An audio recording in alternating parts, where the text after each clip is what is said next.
Salamat sa Diyos. Ako po ay isang licensed mechanical engineer. Ako po ay nag-practice ng aking profesyon for 27 years. Ayan, medyo halata na, medyo matanda na. Ako po ay for 6 years ay dito sa Pilipinas, almost 9 years dito sa Pilipinas akong nagtrabaho sa power plant po dito sa Ilihan. And after that, ako ay nag-move doon sa Qatar for 17 years po. Alam nyo, ang pinagpapasalamat ko sa Diyos, hindi po yung, ang aking pangasawa po isang born again Christian, ako po'y Katoliko noon, kami po'y nagpakasal. Ang aking po pinagpapasalamat sa Diyos, hindi yung ako'y nagkaroon ng magandang trabaho. Hindi po yung nagkaroon ako ng asawa at 2 anak. Hindi po yun. Hindi po yung nakapagpabahay, nagkaroon ng sasakyan. Ang pinagpapasalamat ko po sa Diyos for my stay in Qatar for 17 years, magkaroon ng Kristo. Magkaroon ng tunay na relasyon kay Kristo Jesus. Kasi nung una pinaniniwala ko, ako'y mabuti, wala akong inaagrabyadong tao, langit ang aking pupuntahan. Hindi pala sapat yun. Kailangan natin ng Savior. Kailangan natin ng tagapagligtas. At nung malaman ko yun, inatagpo rin ako ng Diyos. Ako po nun ay may sakit din. Nung matapos akong pagalingin ng Diyos, sabi ko nga, grabe ang Diyos, pinagaling ako sa kabila na ako isang makasalanan. At mula noon, I surrendered my life to God. At yun po ang daladala ko kahit saan ako magpunta. At ang Diyos na may naging tapat sa akin, wala pala po sa lugar para kayo ay pagpalain. Wala po sa lugar para mapagpala ang tao. Ako po'y 2023 pa dito sa Pilipinas. Nag-for good na ako ng aking family. At sa ngayon po, ang inyong pong lingkod ay negosyante na rin na katulad ninyo. At from nothing to something, lagi po pinangaman, grabe ka o Diyos, from nothing to something, meron na umaabot na rin po yung aking mga produkto sa iba-ibang lugar dito sa Batangas. Ako po ay lumilinya pa rin po sa aking napag-aralan dahil ako po ngayon ay nag-distribute ng Rymol engine oil ng mga sasakyan at mga industrial oil. So sa biyaya po ng Diyos talagang walang-wala ako'y mahiyain. Sabi ko, paano ako magdinegosyo? Distributor ako ng pinapakamahiyaing tao. Especially pa ano ako ng mga produkto. Pero ang Diyos po ay napakatapat. Bakit? Meron tayong relasyon sa Kanya. At kapag meron kang relasyon sa Kanya, it is not because of the land, it is because of Him kung bakit ikaw ay pagpapalain. It is not because you are in overseas, it is because you are in the champion. Pumanik kayo sa champion, pumanik kayo sa totoong champion, and God will bless your life. Tinuro ko po sa inyo yung relation, tinuro ko po sa inyo yung refrain kung refrain, bawal kung bawal, at tinuro ko po sa inyo yung responsibility. Panghuli ko po ituturo sa inyo before we pray ay ang Panginoong Diyos po ay nung ikapitong araw ng paglikha ng mundo, tapos ng lahat, siya po'y nagpahinga. Sabi po doon, by the 7th day, God had finished the work He had been doing, so on the 7th day, He rested from all this work. Ang Diyos po, ang Panginoong Diyos ay nagpahinga, hindi dahil siya napagod. Ang Panginoong Diyos po ay nagpahinga upang ipakita sa tao na sa ikapitong araw, matapos kang bigyan ng Lunes hanggang Sabado, ikapitong araw ay araw ng pamamahinga sa kanyang presensya. Hindi yung matutulog daan sa bahay at napagod for 6 days, hindi yung kakain na lang at mamamasyal, mamahinga sa kanyang presensya. Magsama-samang magpupuri, magpapasalamat, sisimba. Ito po, nung natutunan ko talagang ang Diyos po ay napakatapat. Talagang hindi po kami pinagpupulang ng Diyos. Sa ngayon po ay patuloy akong umaasa at ang aking kapanatagan sa Kanya, katulad po ng sinabi ng Bible sa Book of Isaiah, chapter 1, verse 19, if you are willing and obedient, pinag-uusapan dito yung mga taong willing at saka masusunurin. If you are, napakarami naman tao, kaya lang maraming hindi willing, hindi maraming obedient. If you are willing and obedient, you will eat the fruit of the land. Nako, grabe. Ang sinutukoy ko pong fruit, ibig sabihin kung anong mga the best sa lugar, yon ang inyong mai-enjoy. Hindi kayo mag-enjoy ng mga bagay na mga class Y. Hindi ang may enjoy yung education para sa inyong magiging anak ay kung ano lang ang klase. The best. Bakit? If you are willing and obedient. Ayan. Palagay ko tayo ay na-bless sa salita ng Diyos sa yung araw na ito. And aminin po natin na talagang tayo hindi perfecto. Tayo hindi pagkukulang. At ang solusyon po ay ang pag-amin at ang pagpapakumbaba. Jesus will not be your Lord and Savior unless you recognize your sin in your life. At pagkatapos ma-recognize natin, tayo magpapakumbaba, hihingi ng tawad. Napakabuti ng Diyos.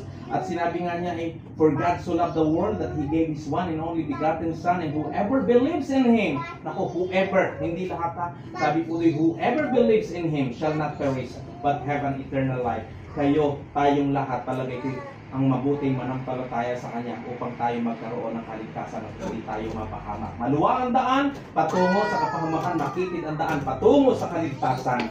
Kasama tayo sa makitid na daan ng pananagumpay. Hindi lang dito sa lupa, may buhay na walang hanggan para sa bawat isang magtitiwala. Ano ang dapat nating gawain dahil lahat nga ay nagkasala na at ang kabayaran ng kasalanan ay kamatayan?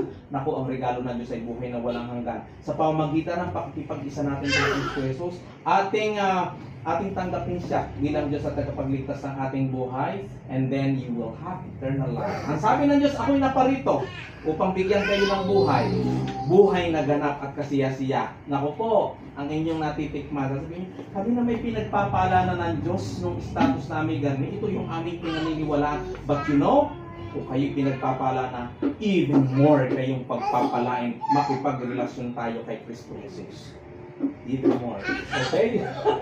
Simple lang, kayo mananalangin lang ng i-recommit natin ang ating buhay na hinging at mga kapatid ko kay Jesus at patuloyin natin si Jesus sa ating mga buhay. Pwede bang ipikit natin ang ating mga mata? Lahat tayo umaamin na tayo may pagkukulang. Ilagay ang kanang kamay sa kinaroroonan ng puso. Sumabay sa panalangin ito, sabihin, Panginoong Diyos, marami pong salamat na nalaman ko na ako'y isang makasalanan at kailangan ko ng tagapagligtas.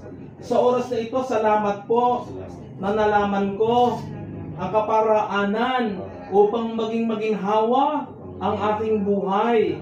Salamat po, O Diyos, na Ikaw, Panginoon, ang siya nagbibigay ng abilidad na ako ay kumita. Ako po ay nagpapakumbaba, humihingi ng tawad sa lahat ng mga kasalanan ko. At sa oras na ito, ako po'y hugasan mo ng dugo mong buhay. Panginoong Jesus, nananampalataya po ako na Ikaw ang Kristo, Ikaw ang tagapagligtas, namatay ka sa krus upang bayaran ang mga kasalanan ko. Pagkatapos ng 3 araw, muli kang nabuhay at magbabalik sa takdang panahon. Sa oras na ito, binubuksan ko ang buhay ko. Come into my life. Be my Lord and be my Savior. Salamat po na ako'y iyong pinatawad. Ako po'y nagpapatawad na rin sa mga taong nakasakit sa akin, sa mga taong nagkasala sa akin. Salamat po na ako'y binigyan mo ng karapatan na maging anak ng Diyos at sa iyo'y makakatawag at ako'y iyong diringgin. Salamat po na ang pangalan ko ngayon ay nasulat na sa aklat ng buhay diyan sa langit. Maghari ka po sa buhay ko ngayon at magpakailanman sa pangalan ni Jesus. Amen. Palakpakan natin po. Kung tutuhanan ninyong tinanggap si Kristo at nagsisi kayo sa inyong mga kasalanan, tayo'y pinatawad na ng Diyos. At si Jesus, Diyos na wala na ngayon dun sa krus, isa ng Espiritu, sabi niyo, come into my life, be my Lord and my Savior. Siya tumuloy na rin sa inyong mga buhay. Kay templo niya, tirahan niya, na hindi na niya kayo iiwan. He will never leave you, nor forsake you sa inyong pagpapamilya, sa inyong pagninegosyo, saan man kayo magpunta. Jesus, the living Christ, is staying and dwelling in you. Ayan. Father God, in Jesus' mighty name, Lord, salamat po, Panginoon, sa bawat mga kapatid ko, Panginoon, na pinatuloy ka sa kanilang mga buhay, nagpatatag ng relasyon sa iyo. Puspusin mo po, Panginoon, ang bawat isa, Panginoon, ng banal na Spiritong Diyos na sasama at gagabay sa kanila sa araw-araw. At Lord, mula ngayon po, Panginoon, pagpalain mo sila sa kanilang iisipin, sasabihin at kanilang mga gagawin. Tutungtong lang sila sa lugar kung saan lalo mo silang pagpapalain. Wala nang kahirapan sa kanilang mga buhay. Even, Panginoon, ang sumpa sa lahi, putol na rin in the name of Jesus. Lord, yung binitawan ng kapwa sa kanila na mga masasama, inaalsan ko na rin ang kapangyarihan sa kanilang mga buhay. At Lord, hayaan niyo po, Panginoon, yung the best, Panginoon, the fruit of the land ang may enjoy nila. Mula ngayong sila'y malinaw, Panginoon, at nagdesisyon sa iyo ay mag-uubay at susunod. In Jesus' mighty name. Amen. Amen. Hallelujah. Dahil magwa 1 year na, nandito tayo para manalangin. Hindi lang po ang Pastor Jones ang magpipray. Tayong lahat ay magpipray sa inyong lugar. Okay lang? Bakit nung tanggapin niyo si Kristo kanina, life and death is in the power of our tongue. May kapangyarihan na inyong mga sasabihin. Huwag na magpasalita ng pangit. Lahat ay blessing na. Sige, tutulungan niyo ako na i-bless itong lugar na ito. Ako may dalang langis. May dalang langis. Gusto ninyong ang lugar na ito ihandog sa Diyos? Okay. Pag inihandog sa Diyos, aariin niya kanya. Tingnan nyo kayo, meron kayong Arcel na anak. Hindi nyo yan pababayaan ni Rosel, hindi yan pababayaan. Alam nyo kung bakit hindi nyo pababayaan, anak nyo siya. Kapag ang isang lugar ay inihandog sa Diyos, ito'y aariin din niya kanya. At kapag katulad kayo, hindi nyo pinababayaan ang anak nyo, yung lugar na ito, hindi rin pababayaan ng Diyos. Bakit? Kapag inihandog sa kanya, pagpapalain niya, puproteksyonan niya, dahil magagamit ang lugar for the glory of His name. Yan. Okay, sige. Muli kong tatanungin kayo, gusto niyo talagang ihandog ang lugar na ito sa Diyos? Okay. Sabi ng Psalm 127, iba na lamang na ang Diyos ang magtayo ng bahay. Walang saysay ang pagtatayo ng bahay. Ibig sabihin, liban na lang na ang Diyos ang magtayo ng negosyo, walang saysay ang pagtatayo ng negosyo. Ibig sabihin, i-recognize at na-recognize nyo because of Him. That's why you have this Arcel, ano bang karugtong nun? Arcel? Sneaker hustle. Ayan. So, pangalawa, liban na lang na ang Diyos ang magbantay. Sabi din doon sa Psalm 127, walang saysay ang gumising at magbantay ng maaga at magbantay. So ngayong oras na ito, bilang lingkod ng Diyos, pangungunahan ko at ating ihahandog ang lugar ninyo. Ano? Father God, in Jesus' mighty name, Lord, sa oras na ito, Panginoon, narinig mo po, Panginoon, ang binitawan salita ni Brother Arvin, ni Sister Rachel, Panginoon. Lord, na gusto nilang ihandog ang lugar na ito, itong negosyong ito na Arcels po pang sneakers. Lord, at lahat pa ng pwede, Panginoon, nilang magawa sa lugar na ito in the name of Jesus. Lord, sama-sama namin inihahandog ang lugar na ito sa pangalan ng Ama, ng Anak at ng Banal na Espiritu. And Lord, salamat dahil patuloy namin, Panginoon, na inaalaala na dahil sa iyo, kaya meron ito. We recognize that you are on the back of all these things na amin po, Panginoong, ini-enjoy. At Lord, pinananampalataya na namin ito'y inari mo iyo at ito'y pagpapalain mo in the name of Jesus. Amen. Amen. Itong langis na ito'y gagamitin natin. Si Haring David ay inanoint ng langis para siya'y maging hari. Ibig sabihin, itatalaga natin itong lugar na ito. Hindi kasi natin alam at alam po ang ilang bagay na kung ano ito dati. Alam kong tindahan ng alak ito dati. Ano? So, ibig sabihin, para mapura ang hold ng kaaway, ang stronghold ng kaaway sa lugar na ito, ay ating lilinisin ito. Okay? May kapangyarihan ng Diyos na linisin ito. Wala tayong kapangyarihan na atin, pero kapangyarihan ng Diyos as we anoint the place. Yung mga, kasi even before 1,000 years, hindi natin alam kung ano nangyari sa lugar na ito. Ano? At kapag ka sa lugar na iyon, ay merong gano'n sasabihin, may malas. Ano, di po ba? Mawawala ang kamalasan sa lugar na ito.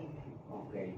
At gamit din tayo ng asin, para ito'y matibay, kahit anong sakuna or whatever man, preserve ito. May dala rin asin din eh.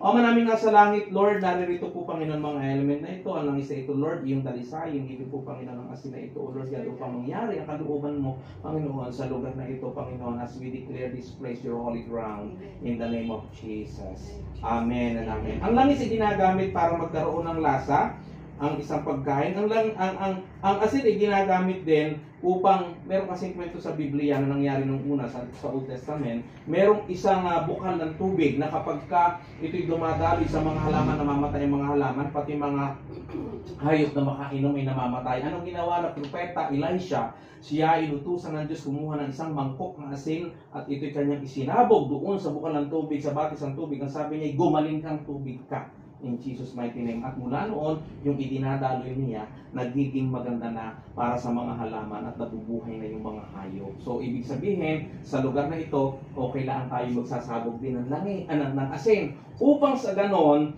ay yung improductivity, kung meron man na hold ang kaaway para hindi magtagumpay ang mga negosyo sa lugar na ito, magtatagumpay na. Wala nang dahilan para hindi lalong mananagumpay ang inyong business dito. Magtatagal din na mapakikinabangan ninyo, pati yung facility, kahit pa may bagyo o anuman, hindi rin masasalanta. Preservation ang gamit ng asin.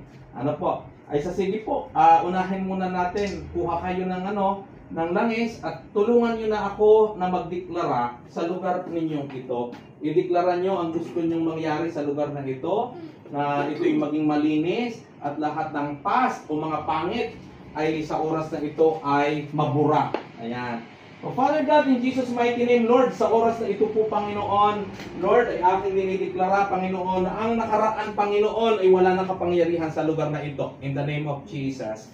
And Lord, sa oras na ito po, Panginoon, binubura ko ang lahat, Panginoon, ng elemento ng nakaraan na hindi sa Diyos. In the name of Jesus. In the name of Jesus.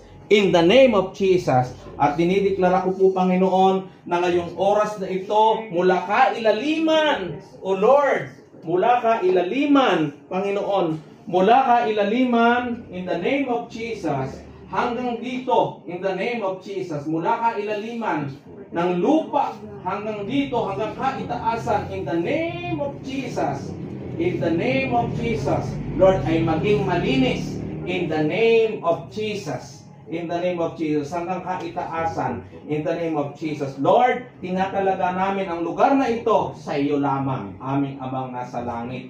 In the name of Jesus. At ganun din naman, O Diyos, ang aming kinakakawalan lamang ngayon, Panginoon, ay lahat ng mga biyaya, Panginoong nakapangalan, Panginoon, sa lugar na ito, sa buhay ng pamilyang ito. In the name of Jesus. In the name of Jesus. Salamat po, aming Ama.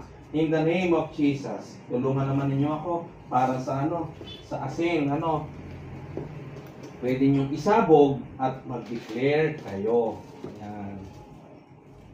Madali naman yung, konti lang naman yan, huwag kayong mag-alala, hindi napakarami, Okay. Tulungan nyo ako. Sige. Bigkasin nyo sa pangalan ng Jesus kung anong mangyayari dito sa lugar ninyo.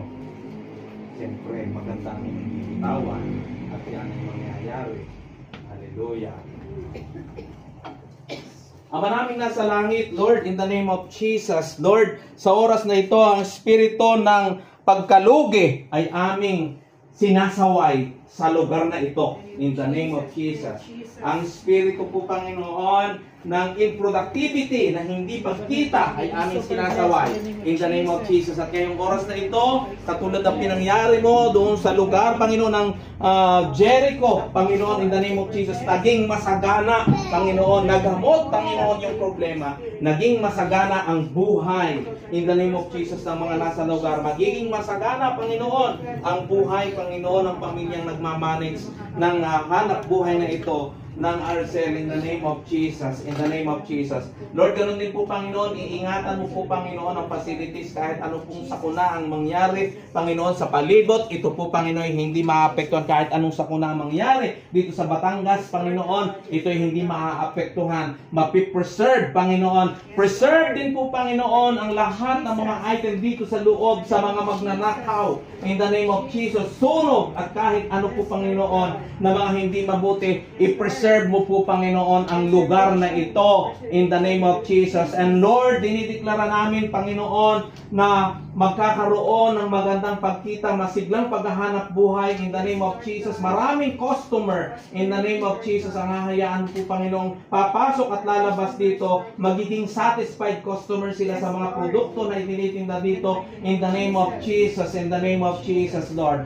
At Lord, salamat po, O Diyos, na sa lugar na ito po, Panginoon, Lord, lalong lahat ng papasok may kapayapaan din in the name of Jesus. They will have peace in their lives in the name of Jesus. Salamat po aming Ama sa pinangyari mo sa umagang ito. Tunay nga po, O Diyos, na ikaw ay napakabuti. And we even pray po, Panginoon, kay Arcel, Panginoon, na magbe-birthday na in the name of Jesus. Sige, mag-declare kayo ng biyaya kay Arcel in the name of Jesus. That she is the head and not the tail, the top and not the bottom. Matalinong bata, may magandang future. Lord, iniintas ko po, Panginoon, sa iyo ang future, Panginoon niya. For you are the God of our future in the name of Jesus. Malayo sa tukso, malayo sa sakit at kapahamakan, Panginoon. At patuloy mong iingatan in the name of Jesus. Yung pangarap ng kanyang mami at daddy, higit pa doon ang iyong pangyayarihin sa kanya in the name of Jesus.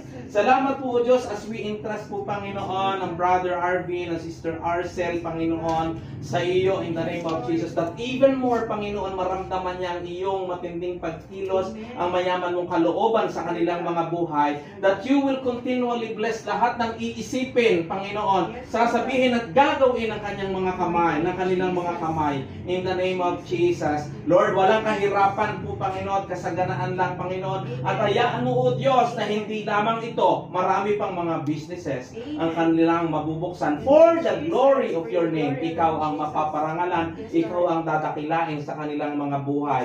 In the name of Jesus. And let your divine protection be upon them saan man sila magtungo. In the name of Jesus. And the favor of God and men be upon them always in the name of Jesus. And allow them to be surrounded with beautiful, wonderful, loving, trustworthy, and blessed people only in the name of Jesus. Salamat po aming Ama. Anuman po, Panginoon, deepest desire ng kanilang mga puso'y ganun din ang iyo po, Panginoon, higit pa doon ang iyong pangyarihin. Lord, thank you, narinig mo ang aming panalangin even kay Inay Jingjing, Panginoon. Lord, salamat po, Panginoon, na siya po, Panginoon, ay patuloy nakaalalay sa kaniyang mga anak in the name of Jesus. And Lord, salamat din po, Panginoon, sa kanyang buhay na sinaririto. And this is our prayer po, Panginoon, na lalong maging masagana din ang kanyang buhay, malusog, malayo sa sakit at karamdaman. At ngayong oras na ito, anumang iniinda niyang sakit, karamdaman, Lord, I declare and decree, dumaloy na nga po ang kagalingan sa kanyang buhay in the name of Jesus. I entrust to you po, Panginoon, siya na makita pa niya ang kanyang mga marami pang mga apo in the name of Jesus. In the name of Jesus. She is super blessed as well in the name of Jesus. And Lord, salamat din po, Panginoon, sa mag-asawa po, Panginoong Tony at Juan, Lord God, tunay pong ikaw ay napakabuti sa kanilang mga buhay at salamat po sa puso na meron sila, mapagmahal, very compassionate, very patient po, Panginoon. Lord, thank you. Hayaan mong marami pang mga tao, Panginoon, ang makakilala at magkarelasyon sa iyo sa pamamagitan ng kanilang mga buhay.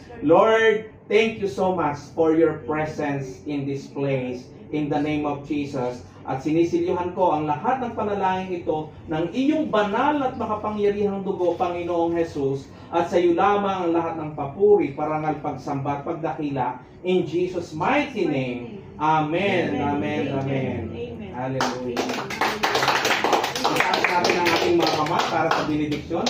At sumaating lahat ang walang hanggang pag-ibig ng ating Amang nasa langit, ang biyayang hindi nauubos mula sa Panginoong Jesus at ang patuloy na pagsama, paggabay, pagpatnubay ng banal na Espiritong Diyos ay sumaatin ngayon, bukas at magpakailanman. Humayo tayo na mai-enjoy natin ang maginhawang buhay.